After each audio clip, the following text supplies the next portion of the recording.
السلام عليكم، أهلا بيكم في المحاضرة الثالثة من كورس صناعة فيديوهات السبورة البيضاء في المستوى الأول أو مستوى بيجنر. في محاضرة النهاردة هنتعرف مع بعض إزاي نعدل على الصورة، وده من خلال نعرف إزاي نضيف صورة وإزاي نتعامل مع الحركات الموجودة داخل البرنامج، وإزاي نعدل الإيد اللي بترسم، وكمان بنتحكم في توقيت الرسمة، وهنعرف ازاي نغير لون الصورة، وهنفرق ما بين الصور اللي هي بامتداد او بصيغة PNG و SVG. طبعا في المحاضرات اللي فاتت عرفنا ان احنا بنضيف الصور من المكان ده او من الايقونة ديت عندك داخل البرنامج. نبدأ نضغط عليها. طبعا هنا بيفتح لك هنا كل الصور اللي انت استخدمتها قبل كده في صناعة الفيديو السابق. ولو انت عاوز تجيب صورة عندك من جهاز الكمبيوتر بتضغط على From My Computer، او لو عايز تجيب صور بقى من البرنامج او تبحث في مكتبة البرنامج فبتضغط على سيرش، او لو انت عاوز بقى تبحث في اللي هو مكتبة البرنامج بقى اللي مصنفها لك كتجاري فئات، سواء بقى فئة الاديوكيشن او البيزنس او البيبول بيزك، ايا ما يكون بقى الفئة اللي انت محتاجها. فاحنا طبعا في الغالب بنستخدم قائمة السيرش لما بنحب نجيب صورة من البرنامج طبعا، وبنكتب السيرش هنا باللغة الانجليزية. وزي ما احنا قلنا قبل كده، لو انت الصورة اللي بتبحث عنها باللغة الانجليزية يعني مش عارف معناها، فاحنا بنلجأ الى ترجمة جوجل وبنجيبها باللغة الانجليزية وبنحطها هنا ونبدأ نبحث عنها. فلو احنا مثلا عاوزين نجيب صورة رجل، فانا بكتب هنا كلمة ايه، مان، باللغة الانجليزية، وبقول له سيرش او جو. فطبعا البرنامج بياخد وقت على ما بيحمل حسب سرعة الانترنت او قوة الانترنت عندك. فبنختار صورة مثلا، وليكن الصورة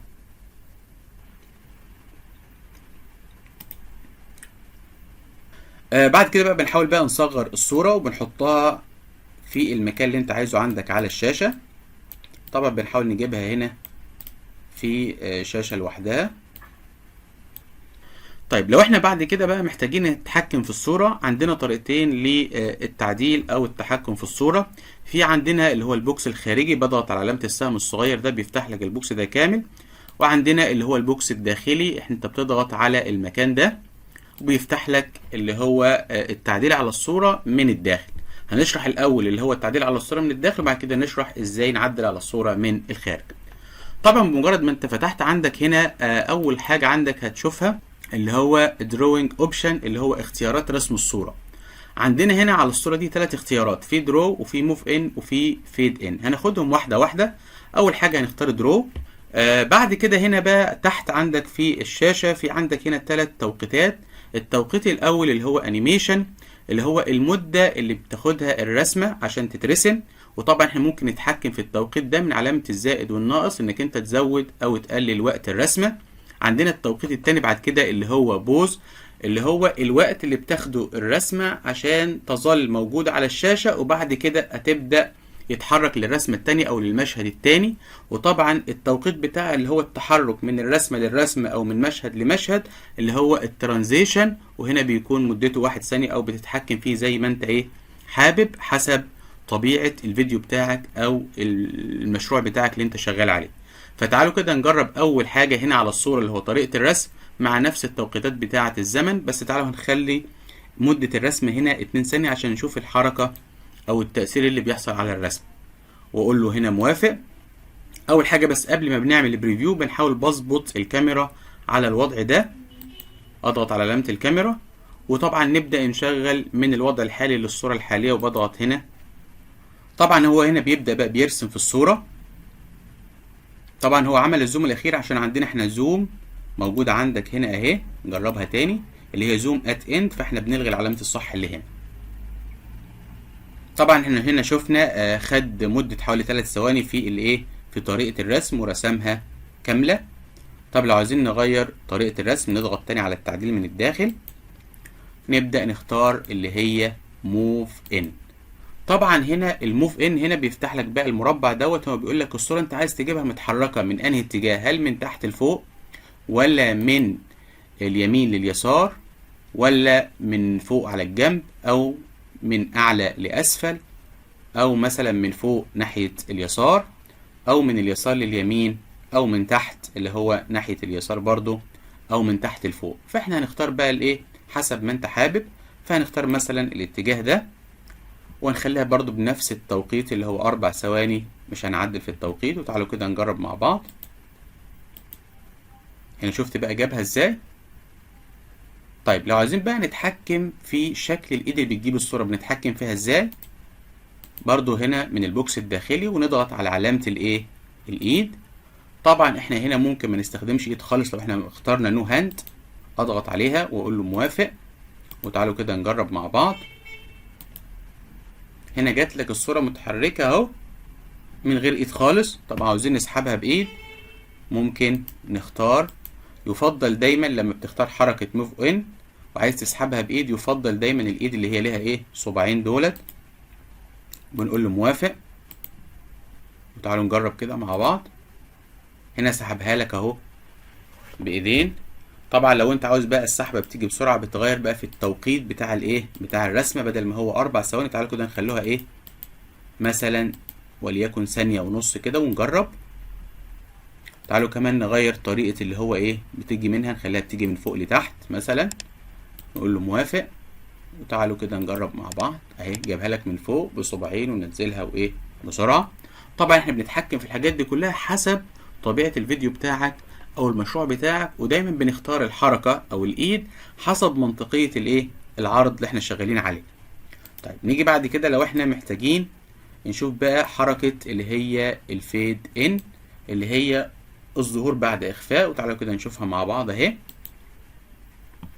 هنحاول بقى نزود دلوقتي بس عشان ايه، نشوف كده طبيعة الرسمة جت ازاي اهي.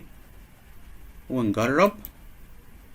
شفت هنا بدأت ازاي، كأنها كانت مخفية وبدأت تظهر معانا. طيب لو عايزين نعرف يعني نفهم يعني ايه البوز والترانزيشن بيتم ازاي على الرسمة، فتعالوا كده ندرك صورة تانية ونشوف المشهد بيغير ما بينهم ازاي مع بعض. ممكن مثلا ناخد اي صورة كانت عندنا قبل كده، وليكن ناخد مثلا صورة الراجل اللي بيقرا ده، ونحاول نحطها في ايه، في مشهد تاني اهو. وليكن هنحاول ايه، نجيب مشهد تاني كده ونحط الصورة دي بحيث تبقى في مشهد لوحدها. نظبط الكاميرا برضو عليها ونعدل في الاعدادات بتاعة الصورة دي. هنخليها مثلا بتترسم ومدة الرسم بتاعها ايه، 2 ثانية. ونرجع للصورة دي هنا ونحاول بقى نزود وقت البوز عشان نشوفه هنا نلاحظه ازاي على الرسمة. والترانزيشن نخليها حوالي 2 ثانية. وتعالوا كده نجرب العرض بتاعنا. معلش بقى نحاول نخليها دي بتترسم بدل ما هي فيد ان نخليها درو. طبعا احنا نسينا هنا حركة الايد، فبنرجع طبعا ايه، نختار الايد اللي بترسم. طبعا انت بتختار بقى زي ما انت حابب. طبعا انت عندك هنا قائمة زي ما احنا شرحناهم قبل كده فيهم كذا شكل للايد، بتختار الايد المناسبة ليك. احنا ممكن نختار الايد دي ونبدأ نقول له ايه، موافق. ونبدأ نعرض. بدأ يرسمها لي اهو. بعد كده بتاخد بقى وقت البوز دوت اللي هو قبل ما بتتحرك، ده اللي هو وقت البوز. بعد كده لما بدأت تتحرك دي اللي هو ايه، الترانزيشن، عشان يجيبنا للمشهد التاني. تعالوا نجربها تاني مع بعض كده اهو. يبقى وقت الرسمة ده البوز بتاعك، وقت البوز اهو. بعد كده بيبدأ الترانزيشن عشان يجيبك للمشهد التاني. يبقى فهمنا كده التوقيتات اللي بتاعت الرسمة بتتم ازاي. نيجي بعد كده بقى للجزئية اللي خاصة بلون الصورة. هنعدل على الصورة بقى نشوف نتحكم ازاي في اللون بتاع الصورة. هنا عندك هتلاحظ فول كولر، لو ضغطنا عليها طبعا هنا ما عندكش اي الوان للصورة، لان طبعا الصورة احنا مختارينها ايه، بدون الوان. هنا اوت لاين اللي هو الشكل الخارجي. هنا ممكن ايه، هتلاحظ جايب لك ليه الوان. فتعالوا كده نجرب مع بعض اهي. لو عايزين مثلا اللون ده ونشوف التلوين هنا عمل ازاي. شفت بقى شكلها عمل ازاي هنا. طيب لو عايزين نعدل كمان ممكن اوت لاين طبعا اللي هو الشكل الخارجي اللي هو جراي سكيلز. نجرب كده هنا. طبعا ما عنديش ليه اي الوان لان طبعا الصورة هنا ايه، لا تقبل او الصورة هنا طبعا ما فيهاش الوان كتيرة. نيجي هنا بقى اللي هو ايه، شال اوت اللي هو الظل، برضو عندنا الوان ليها مختلفة. ممكن نجرب لون تاني مثلا اللون الاحمر اهو. بدأ يلونها لنا باللون الايه، الاحمر. ونشوفها كده مع بعض اهي، اترسمت بنفس اللون اللي احنا ايه اخترناه.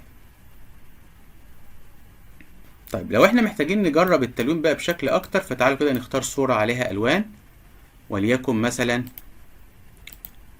نجيب مثلا نعمل سيرش لصورة مثلا عربية كار، سيارة، اقول له كار،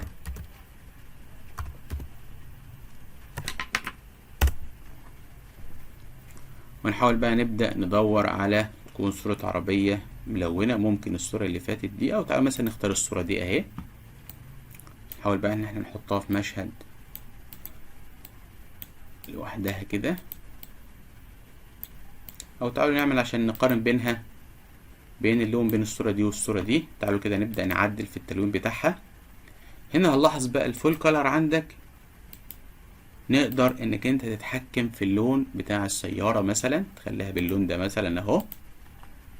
خلاص. طبعا في بعض الرسومات بيسمح لك انك انت تعدل في اللون بتاعها، وبعض الرسومات طبعا لا، حسب طبيعة الرسمة اللي انت مختارها. بعد كده في حاجة اسمها اوتلاين اللي هو الشكل الخارجي. تعالوا كده نجرب، رسمها لك اهي كشكل خارجي، اوتلاين الحدود الخارجية. تعالوا بعد كده نشوف بعد كده الحاجة اللي اسمها جراي سكيل، طبعا جابها لك بالشكل ده. طبعا هنا الكونتراست انت بتتحكم في درجة اللون، الشفافية. خلاص. بعد كده هنا السوليد اللي هو مستوى الظهور بتاعها، طبعا كل ما بتقل بتحس ان هي ايه، بتبدأ كأنها بتختفي. طبعا كل ما بيقل السوليد هنا تحس ان الصورة بتبدأ ايه، تختفي طبعا. هنا الكونتراست درجة اللي هي يعني اللون الزاهي. هنا الروتيشن، طبعا انت ممكن بتتحكم في ايه، دوران، درجة الدوران بتاعتها. نحاول نظهرها بس الاول. هنا هنكتب 100 عشان يبقى واضح عليها هنا الايه، الدوران. زود هنا نسبة الدوران بتاعك. طبعا هنا تحس العربية ايه، لو احنا خليناها مثلا 50، شوف كده بتتحرك ازاي، اتقلبت ازاي. هنا الروتيت. طبعا ممكن احنا بنتحكم في الدوران بتاعت الرسمة من الرسمة نفسها، وهنشوفها مع بعض ازاي. نرجعها تاني كده، هنا دي هنخليها 0. وطبعا انت ممكن بتقلب الصورة، بدل ما هي باصة ناحية اليسار ممكن تخليها ناحية الايه، اليمين. ونجرب كده نشوفها، بدأت تتقلب معاك اهي. لو عاوزين نخليها الناحية التانية اهي، رجعت تاني بالمنظر ده بس الناحية التانية. عايزين نعدلها نخليها الناحية دي، طبعا رجعت للايه، للشكل بتاعها. نرجع بقى كده لو عايزين بقى نجرب اللي هو الاختيار الرابع اللي هو شيل اوت، اللي هو الظل بتاعها. طبعا هنا ايه، عشان الصورة الوافية طبعا الظل بتاعها هنا غير مناسب. طبعا ممكن برضو بنتحكم في درجة اللون، ممكن نخليها مثلا اللون ده كده، ونشوف كده الظل، شوف عملت ازاي هنا. نيجي بعد كده بقى في اختيارات تانية، هنرجعها بس هنا فول كولر اللون بتاعها. في حاجة كمان اسمها جرافيك فلتر، لو ضغطنا عليها هنا بقى بلور. لو احنا كتبنا مثلا رقم هنقول 40 هنا، بتحس ان هي اصبحت مزغللة زي كأن واحد كان لابس نظارة وقلع النظارة. طبعا هنحاول نرجعها بقى لايه، لصفر تاني. عندنا مثلا بعد كده جلو هنا بقى، لو احنا اخترنا كده زي كأنه بيعمل له هالة حوالين الرسمة. شوف كده هنا، خلي بس عندك مثلا هنقول 40، تحس ان في هالة حصلت هنا حوالين. بس تعالوا كده نحاول نخلي الهالة ايه، واضحة اكتر، ده لون مختلف وليكن اللون ده. خد بالك بقى من الهالة اللي حوالين الرسمة. طبعا كل ما نزود الرقم ده طبعا هتحس ان الهالة ظهرت ايه، اكتر اهي. في بعد كده برايتنس اللي هي الوضوح او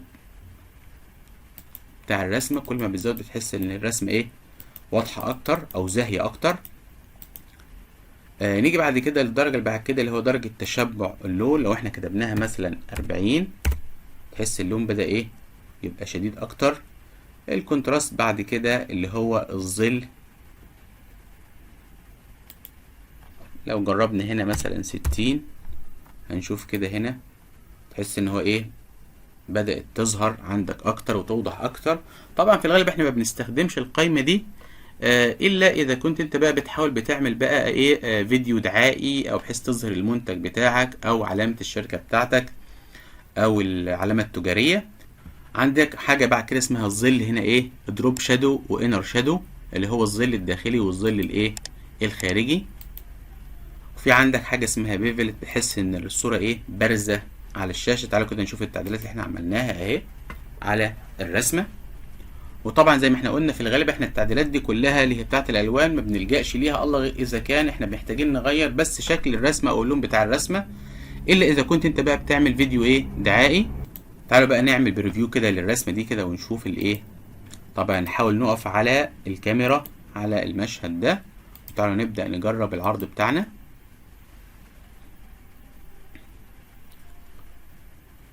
بعد كده هينقل للمشهد التاني ترانزيشن بتاعك.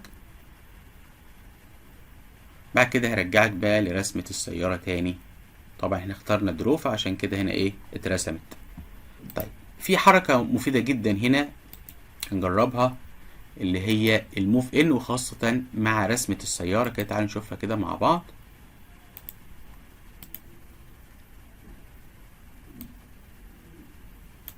ونجرب كده هنا اهو. وتعالوا كده نعمل موف ان للسيارة.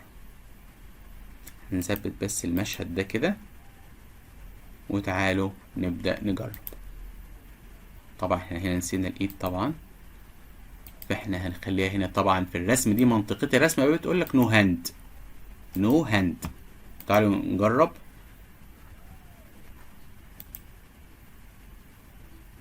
تحس العربية ماشية كمان. لو انت عاوز كمان تخليها منطقية اكتر ممكن تجيب لها طريق تمشي عليه. فتعالوا كده نجرب. هنقول هنا رود،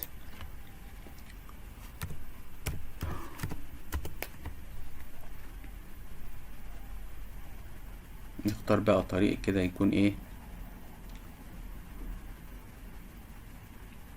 الطريق ده كويس جدا اهو.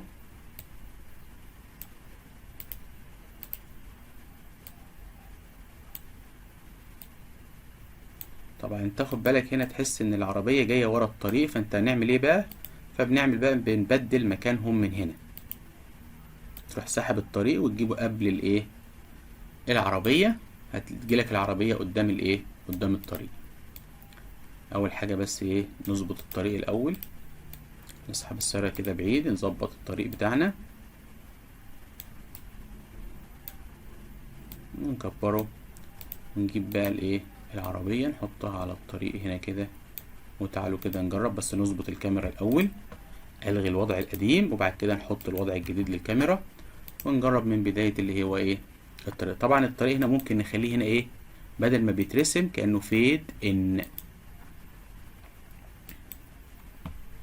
ونبدأ نجرب. الطريق بدأ يظهر والعربية جت ماشية على الطريق. طبعا ناخد بالنا احنا هنا لما جينا نعدل على الطريق شفنا الحركات هنا. هنلاقي في حركة رابعة ضافت اسمها مورف. طبعا دي هنخصص لها محاضرة لوحدها عشان نشرحها. نشرح طريقة الحركة بالمورف ازاي. يبقى احنا هنا بنختار هنا طريقة رسمة الصورة اذا كانت درو او موف ان او فيد ان حسب منطقية العرض بتاعك. لو انتوا فاكرين هنا احنا لما جينا عملنا التطبيق العملي على المنقلة والمسطرة فكان طبعا المنطقة العرض بتاعها ان المسطرة موف ان بتتحرك هي والمنقلة. لكن لما تيجي مثلا ترسم شخص طبعا انت هنا في اللحظة دي ايه بتختار درو. تعالوا كده نجرب ان احنا ندرج صورة تانية كده ونشوف كده هنا منطقية اختيار حركة العرض ازاي. فتعالوا كده ايه ندرج صورة تانية. المرة دي بقى هنجرب الكاتيجوري بتاعة البرنامج. وليكن هنا نبدأ ندور في حاجة تكون كده ايه مشهد مثلا باك جراوند اند سنسور اهي اونلاين. نضغط عليها ونبدأ نشوف كده ايه اي منظر ونحاول ان احنا ايه نختاره. وليكن ممكن مثلا نختار المنظر ده. لما يكون منظر زي كده كبير فطبعا منطقة العرض بتاعته ان هو ايه بدل درو او موف ان ممكن يكون اللي هو الفيد ان. فيد ان اللي هو الظهور بعد اخفاء. نرجع كده بدل ما هو درو هنختار هنا فيد ان ونبدأ نجرب كده مع بعض اهو. طبعا نظبط الكاميرا الاول وبعد كده نعمل عرض. بيبدأ يظهر معاك مرة واحدة. لكن لو احنا جينا هنا حبينا نخليه درو هتلاقي طبعا هنا ايه مش بشكل احترافي ان هو يظهر بالرسم. تعالوا كده نجرب. شوف بقى بيرسمها لك ازاي بقى. بتاخد وقت طبعا كتير جدا ودهلك اللون الاخر فشكلها مش احترافي. ولكن لما نيجي احنا نختارها كفيد ان بيبقى شكلها ايه؟ شكل احترافي. تعالوا كده نجربها تاني اهي، بصوا ظهرت ازاي. فاذا احنا هنا بنختار طريقة الرسمة الصورة بتاعنا سواء كانت درو او موف ان او فيد ان حسب منطقية العرض او المشهد بتاعك. وعرفنا ازاي بنتحكم في التوقيت بتاع الرسمة والبوز والانيميشن والترانزيشن، وعرفنا ازاي بنتحكم في توقيت الرسمة الانيميشن والبوز والترانزيشن، وعرفنا ازاي بنتحكم في شكل الايد ازاي، سواء بقى تختار ايد بقلم او ممكن كمان تختار اساسا قلم خالص من غير ايد. لو انت ضغطت هنا بن هتلاقي عندك جاب لك اقلام كلها ترسم من غير ايه؟ من غير ايد نهائي. لو احنا حبينا نجرب كده القلم ده اهو، تعالوا كده نجربه تاني مع بعض اهو. مثلا في رسمة هنقول الشخص ده كده اهو، نجيب عليه المشهد اهو ونجرب عليه اللي هو هنختار اللي هو الرسمة من غير ايد خالص نهائي. نختار مثلا اي قلم مثلا وليكن القلم ده وهنقول له موافق، وجرب لي على المشهد ده كده. بدأ يرسم خالص بقلم من غير ايه؟ من غير ايد. طبعا في حاجة برضو حابب اقولها لكم هنا، السوليد هنا نشرحها نأكد عليها تاني. لو احنا خلينا بدل ما هي 100% خليناها 0 كده، هتلاقيه هنا خفالك الصورة نهائي. بص الصورة كأنها مش موجودة رغم ان هي موجودة، ولكن هنا السوليد خفاها نهائي لان هتفيدني قوي كمان لما نتعلم مع بعض حركة المورف بنعملها ازاي مع بعض. بس انا حبيت اقولها لكم برضو عشان تبقى ايه عندك علم بيها. بعد بقى اتعلمنا بقى طريقة ان احنا ازاي نعدل على الصورة من البوكس الداخلي. بقى تعالوا نتعلم ازاي نعدل على الصورة من البوكس الخارجي. لو عندنا مثلا صورة زي صورة العربية كده، بمجرد ما انت ضغطت عندك هنا هتلاقي في سهم صغير عندك على الصورة اهو، تضغط عليه بيفتح لك البوكس الخارجي. اول حاجة عندك اللي هي هنا الانيميشن او وقت الرسمة، تضغط عليها بيفتح لك التوقيت بتاع الرسمة. تبدأ تزود او تنقص من علامة الزائد او الناقص في الوقت بتاع الرسمة، او تكتب فيه عادي جدا مثلا تخليها 1 ثانية وتقول له موافق. بعد كده هنا الايقونة اللي جنبها دي اللي هي البوز بتاع الرسمة. بعد كده السهم دوت اللي هو الترانزيشن بتاع الرسمة بتاعتك. بعد كده جايب لك علامة الكاميرا كمان، ممكن تضغط على الكاميرا وكده انت بتحدد ان الكاميرا بتكون على الوضع ده بالنسبة للرسمة دي او تلغيها من المكان ده. طيب نيجي بعد كده عندنا علامة لو انت عاوز بقى تلغي الرسم خالص بتروح لغيها من الايقونة دي. نيجي بعد كده اللي هي علامة العين. علامة العين ايه فايدتها؟ دي بتجيب لك الرسمة هي موجودة فين حاليا على الشاشة، بغض النظر مثلا لو احنا شايفين الصورة دي اهي، طبعا المشهد اللي قدامك مش موجود على الصورة بتاعت اللي هو بيقرا في الكتاب. طب لو عايزين نجيب نخلي الشاشة تيجي على المشهد ده على طول، بضغط على علامة البوكس الخارجي واضغط على علامة الكاميرا اللي عليها العين. بص كده جاب لك الايه؟ الصورة مباشرة اهي. طيب عايزين نرجع لصورة العربية تاني، بضغط على علامة العين بيرجعك للمشهد اللي فيه صورة الرسمة دي او صورة العربية. نيجي بعد كده في حاجة عندك اللي هي علامة القفل. عندك ايه الهدف منها؟ زي ما احنا عندنا مثلا في المشهد اللي قدامك 3 صور، فانا خلاص ثبت العربية في المكان ده ومش عايز العب فيها تاني او اغيرها من مكانها تاني، فاروح ضغط عليها كده انت قفلت العربية مش هتتحرك من مكانها. بمجرد لو انت جيت ضغطت على الطريق كده انت بتحرك في الايه؟ في الطريق اهو، وتعدل فيه زي ما انت عايز من غير ما العربية تتحرك معاك. طيب لو عايزين هنا مثلا العربية مضايقاك في المكان ده وانت عايز تسيبها موجودة ولكن تخفيها، بتضغط على علامة العين اللي ايه؟ بتضغط على علامة العين اللي هي جنب اللي هي علامة الحذف، تضغط عليها خفلك العربية من المكان. تبدأ انت بقى بتعدل في الطريق زي ما انت عايز، وبعد كده ايه؟ عايز تظهرها مفيش مشكلة، عايز تسيبها كده حتى لما بتيجي تعرض المشهد ده بتظهر لك الصورة كأنها ايه؟ موجودة. تعالوا كده نجرب اهو. هي ظهرت العربية خلاص، بس هو خفاها لك من المشهد بحيث ايه؟ يسمح لك انك انت تعدل في الطريق اللي هو الصورة اللي خلف العربية بحيث ايه؟ تتحكم فيها براحتك زي ما انت ايه؟ زي ما انت عايز. وطبعا فايدة البوكس الخارجي لما بتبقى بقى تصل الى مستوى الاحترافية بتبدأ انت بتعدل كل تعديلاتك من البوكس الايه؟ من البوكس الخارجي. نادرا بقى لما انت لو عاوز بقى تغير شكل الايد بتلجأ بقى للبوكس الايه؟ الداخلي، او لو انت عايز تتحكم بقى في طريقة ظهور الرسمة اللي هي اذا كانت درو ولا موف ولا فيد ان، او المورف بعد كده هنتعلمها في محاضرة تانية. نيجي بقى الحاجة بعد كده، لو انت بقى محتاج تدرك صورة من مش موجودة عندك في مكتبة البرنامج وعايز تجيبها بقى سواء من جوجل او من مواقع تانية. طبعا احنا عندنا هنا في مكتبة او عندنا هنا في مصادر احنا ممكن نرجع لها عشان نجيب منها صور ونبدأ ندخلها على برنامج الفيديو اسكرايب. طبعا المكتبة دي ان شاء الله هسيب لكم الروابط بتاعتها في مكتبة المصادر الخاصة بالكورس بتاعنا. ومن هنا المصادر اللي احنا ممكن نرجع لها نجيب منها صور، زي مثلا اللي هو درو كيت. طبعا درو كيت ده موقع عليه صور كتير جدا. بعض هذه الصور بيكون مدفوع وبعض منها بيكون فري. يعني دايما الصور اللي عليها علامة البرو او النجمة او التاج دي بتبقى مدفوعة، عشان تاخدها لازم تدفع. اما في عندك بعض الصور بتكون فري، زي مثلا صورة البرج ده، هنا كاتب لك عليها ايه؟ عليها فري. طبعا وميزة المكتبة دي او المواقع دي ان احنا طبعا لما بتيجي انت بتعمل مشروع او فيديو، الفيديو بتاعك بيكون احترافي لما بتكون الصور كلها لها نفس الباترنس، الرسومات او النقوش اللي عليها واخدين نفس الالوان. ده بيخلي الفيديو بتاعك فيديو احترافي، مش بيبقى كل رسمة بلون مختلف او بشكل ايه؟ بشكل مختلف. فعشان كده احنا احيانا بنلجأ للمواقع دي عشان نبدأ ناخد منها صور يكون المشروع بتاعك كله متكامل بنفس الديزاين، بنفس الرسومات، بنفس الالوان الموجودة على ايه؟ على الرسم اللي هو اندرو. اندرو برضو هنا هنلاقي فيه صور كتيرة جدا. عندنا برضو هنا موقع تاني اللي هو ايكون سكوت، وعندنا برضو فري بايك، برضو موقع عليه صور كتيرة جدا.